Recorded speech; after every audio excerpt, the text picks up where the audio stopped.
نحمده ونصلي ونسلم على رسوله الكريم اما بعد۔ عیدین کی نمازیں عیدگاہ میں پڑھنا مسنون ہے۔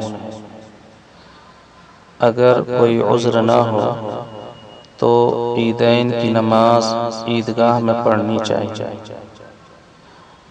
مسجد میں نہیں پڑھنی چاہیے۔ ہاں اگر کوئی عذر ہو تو ایسی صورت میں مسجد میں عیدین کی نماز پڑھنے کی گنجائش ہے۔ حضرت نبی کریم صلی اللہ علیہ وسلم کا معمول تھا کہ وہ عیدین کی نماز عیدگاہ میں پڑھا کرتے تھے، لیکن بارش کی صورت میں، کسی عذر کی صورت میں مسجد میں بھی پڑھنا آپ سے ثابت ہے۔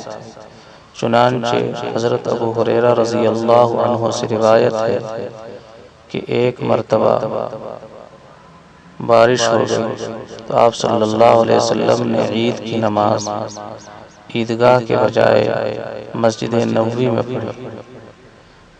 سنن ابو داؤد کتاب الصلاۃ ابواب العیدین باب یصلی بالناس العید فی المسجد۔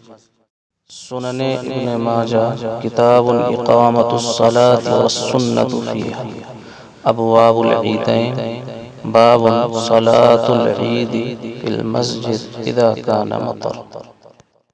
تو اس روایت سے معلوم ہوا کہ عمومی حالات میں عیدین کی نمازیں عیدگاہ میں پڑھنی چاہیے۔